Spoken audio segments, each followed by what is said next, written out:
नमस्कार मैत्रिणींनो, घरगुती पद्धतीने तिळाची चटणी कशी बनवायची ते बघणार आहोत। यासाठी आपण तीळ हे भाजून घेतलेले आहेत। तेलामध्ये भाजलेल्या मिरच्या आणि लसूण पाकळ्या हे आपण मिक्सरमधून फिरून घेणार आहोत।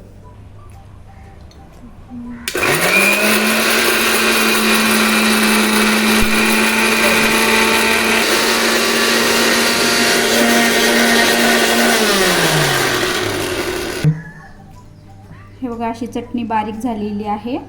जर आपण याच्यामध्ये तिळी जर बारीक केली असती सोबतच तर मिरची जी आहे ती व्यवस्थित बारीक नसती झाली आणि तिळी फार जास्त प्रमाणात बारीक झाली असते। त्याच्यामुळे आता आपण तिळी याच्यामध्ये टाकून घेऊ आणि फिरवून घेऊ। जर तुमच्याकडे मिरच्या नसतील तर तुम्ही लाल तिखट पण त्याच्यामध्ये टाकू शकता। आता आपण याच्यामध्ये थोडंसं मीठ टाकणार आहोत।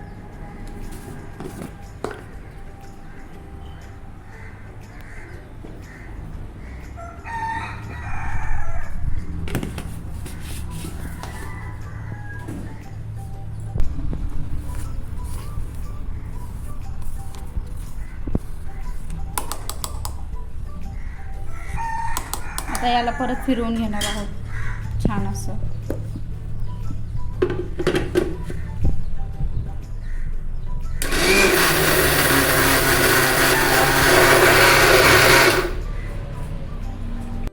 अगदी घरगुती पद्धतीने बनवलेली चटणी तिळीची तयार आहे। तिळ पण दिसत आहेत त्याच्यामध्ये। घरगुती पद्धतीने बनवलेली तिळाची चटणी पौष्टिक असते। तिळाची चटणी खाल्लेली बघा, छान टेक्स्चर दिसतंय तिळाची चटणीचं।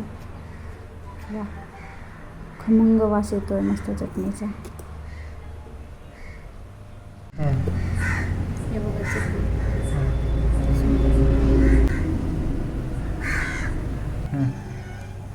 बघा किती छान अशी चटणी, छान अशी चटणी तयार झालेली आहे आपली। त्याच्यामध्ये तीळ पण दिसत आहेत, मिरची पण दिसते, बघू शकता तुम्ही टेक्स्चर तिचं। वा,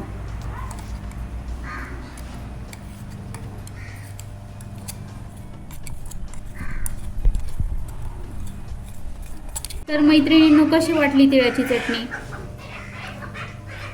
जर रेसिपी आवडली असेल तर लाईक करा, सबस्क्राईब करा आणि कमेंट करा। थँक्यू।